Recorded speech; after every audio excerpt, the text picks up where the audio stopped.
Olá pessoal, vamos comentar um pouquinho hoje sobre insuficiência mitral secundária, sobre quantificação da IEM secundária, baseada aí nesse viewpoint publicado recentemente no European Journal of Heart Failure, comentando sobre algumas recomendações da novo Guideline Europeu de Válvula de 2021.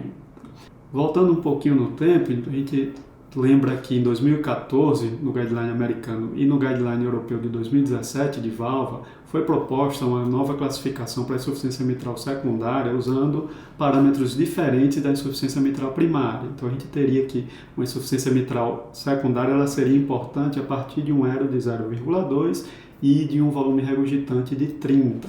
Por que eles propuseram isso? Porque observou-se que os pacientes que tinham uma IEM secundária a partir de moderada, eles tinham uma piora significativa de desfecho, uma piora importante de prognóstico, né? Só que nos anos seguintes o que foi visto é que esse prognóstico em relação à insuficiência mitral, ele piora progressivamente conforme piora a insuficiência mitral. Então, até casos de, quando a gente pega pacientes com IEM leve, ela já tem um desfecho pior em relação aos pacientes que não têm regurgitação mitral, e esses desfechos pioram, obviamente, quando piora a insuficiência mitral de moderada para severa. E aí, posteriormente, o Guideline americano 2020 e o europeu de 2021, no ano passado, eles voltaram a utilizar a mesma classificação de insuficiência mitral, tanto para primária como para insuficiência mitral secundária, com ERO a partir de 0,4 e um volume regurgitante acima de 60 seriam considerados como parâmetros de insuficiência mitral importante. Mas por que existem essas diferenças, né, essas divergências na classificação? Quando a gente utiliza o eco bidimensional para quantificar o ERO e volume regurgitante, a gente faz isso através do método do PISA, né? Isso significa que eu assumo que eu tenho um orifício circular, um orifício regurgitante circular. Esse orifício regurgitante ele gera aqui uma zona de convergência com uma hemisfera, né? E aí a partir desse raio dessa hemisfera e da velocidade de Aliase e a velocidade do jato regurgitante, a gente consegue colocar aqui na fórmula, né? Calcular o ERO, e tendo o ERO eu calculo também o volume regurgitante, né? Mas repito, isso aí a gente está assumindo que esse orifício ele é circular, né?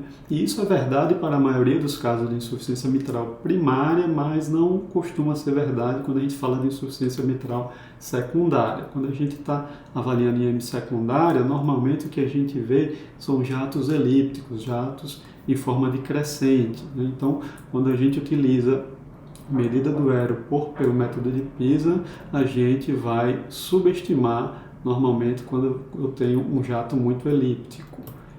E isso já foi demonstrado, a gente vê aqui estudos que avaliaram o ERO pelo bidimensional, pelo PISA, né, tinha um ERO de 0,32, que quando eu media a área da vena contracta através do eco 3D transesofágico, eu tinha uma área de 0,48. E o 0,18 passava para 0,40 nesse outro estudo. Então, eu tinha aqui pacientes que tinham regurgitação mitral que seriam considerados IEM moderada, né, na nova classificação, que na verdade, pelo 3D, a gente teria uma IEM importante, né? Além disso, a medida do ERO e do volume regurgitante ela é totalmente dependente de condições hemodinâmicas, né, de função ventricular, então vai variar conforme a fração de ejeção e conforme o volume diastólico do VE. Veja aqui esses casos. Eu tenho um paciente com a fração regurgitante de 50%, então uma IEM importante, com a fração de ejeção de 30% e um volume diastólico de 200 ml. Se a fração de ejeção é 30% e o volume de 200, então o volume sistólico é de 60 ml.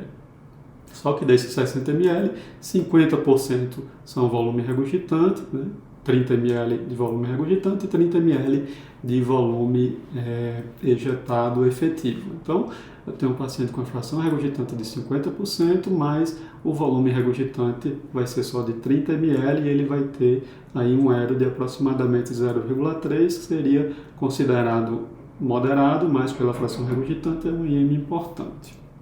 E aí, se eu pego Outro paciente que tem também uma fração regurgitante de 50%, mas ele tem uma fração de ejeção de 40 e um volume diastólico de 300 ml, então eu tenho um volume ejetado a cada batimento de 120 ml, 50% é volume regurgitante, então eu tenho 60 ml de volume regurgitante e aí sim vai corresponder mais ou menos a um aero de 0,4 e eu teria uma classificação de M importante. Então veja que para uma mesma fração regurgitante eu vou ter valores de aero e de volume regurgitante diferentes baseado aí na fração de ejeção e no volume diastólico do VE.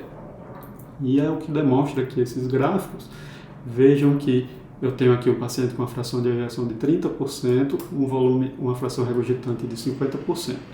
E aí, à medida que eu aumento o volume diastólico, eu aumento o aero, então o aero vai depender do volume diastólico e também de condições hemodinâmicas. Então veja que o paciente com um volume diastólico em torno de 150, eu vou ter um aero por volta de 0,2, enquanto o paciente com volume diastólico de 250, eu vou ter um aero aí de 0,3, 0,35. Da mesma forma para o volume regurgitante. Veja que o volume regurgitante ele vai ser maior conforme maior for o volume diastólico do VE e também quanto maior for a fração de ejeção. Então, veja que se eu tenho um paciente com uma disfunção muito importante, uma fração de ejeção de 20%, ele nunca vai ter aqui um volume regurgitante de 60, ou um aero de 0,4. Então, quanto menor a fração de ejeção, eu vou tender a ter valores mais baixos de volume regurgitante de aero para uma mesma fração regurgitante. Então, é extremamente importante que a gente entenda aí todos esses fatores que podem interferir na medida da IM secundária, né?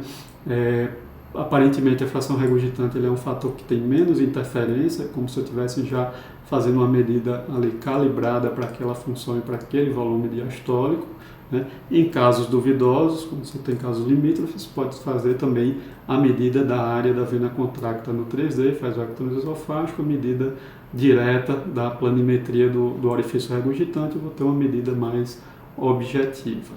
Então isso é essencial tanto para o clínico como para o intervencionista e obviamente para o ecocardiografista, que a gente entenda e observe todos esses fatores para que a gente não fique apenas preso à classificação leve e moderada a importante.